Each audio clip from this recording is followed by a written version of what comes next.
Donc là, c'est une vue aérienne en fait des jardins éphémères de Nancy. Donc là, vous voyez la main, puisque la thématique de l'année dernière, c'était empreinte. Donc vous avez ici un petit radar qui permet de voir où le panorama s'oriente. Vous avez des petits points ici, vous avez la petite main qui s'affiche. Donc ça permet en fait d'aller directement à un endroit qui vous plaît du panorama. Par exemple, si on veut se mettre là au début de la table, eh ben, on approche, on clique dessus et on va directement se retrouver face à la table que nous avons vue là. Donc là, on regarde, hein, c'était au mois de novembre l'année dernière, il faisait beau, hein, beaucoup plus beau que ce mois de septembre aujourd'hui. Donc ça permet de découvrir le lieu comme je le fais ici avec vous. Donc là, on est dans le cadre d'un webinaire. Ça veut dire que je peux, par exemple, ici, montrer à des gens qui se trouvent à Saint-Étienne la beauté de la place Stanislas. On peut discuter avec nous. Et si, par exemple, je vais vous parler du roi Stanislas, donc c'est toujours pareil, hein, je peux vous en parler. Mais ce qui est toujours intéressant, c'est de pouvoir avoir des supports à disposition. Donc là, on a mis des points d'intérêt sur lesquels je viens de cliquer. Et là, d'un seul coup, on a un visuel qui apparaît. Donc, vous voyez une représentation du roi Stanislas. Le petit onglet recherche qui est là-haut, qui est super intéressant parce que ça va vous permettre, en fait, dans cet onglet recherche, de pouvoir rechercher quelque chose qui vous intéresse. Donc là, je n'ai mis que le nom des lieux. Mais c'est intéressant, par exemple, vous recherchez le petit pont.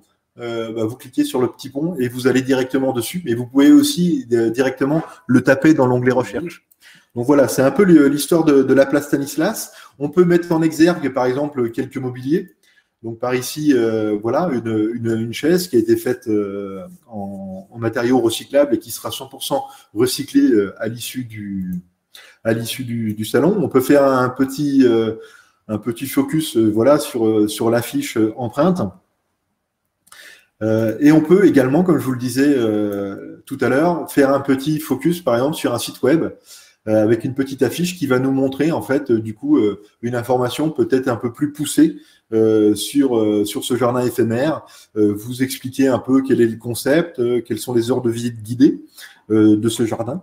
Et ce qui est intéressant, en fait, avec la visite virtuelle, c'est que vous vous en rendez compte en ce moment, c'est que cette visite guidée-là, elle peut se faire aussi dans le cadre d'un webinaire. Et si par exemple, moi j'étais le guide touristique de la ville de Nancy et que je voulais faire visiter le jardin éphémère, je pourrais créer un webinaire comme je le fais là, et puis vous inviter à visiter ce jardin, ce lieu.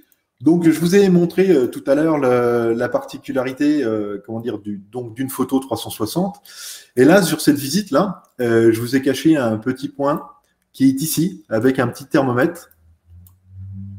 Donc bas, parce que là, d'un seul coup, on va basculer donc au mois de novembre, mais là, il n'y a plus les jardins éphémères. Et donc là, ce que je vous montre, c'est une vidéo. Donc on voit les gens qui s'y déplacent. Donc on se trouve dans le même point de vue que tout à l'heure, sauf que là, on est sous forme de vidéo.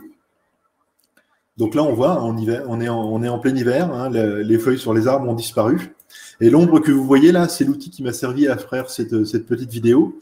Et puis là, on me voit passer délicatement. Donc ça permet de se rendre compte de l'ambiance du lieu. Donc je ne sais pas si vous avez le son qui passe, mais il y a le son aussi qui est disponible dans cette vidéo-là.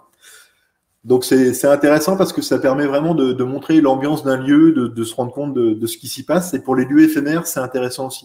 Parce que du coup, on va se rendre compte de la convivialité du lieu.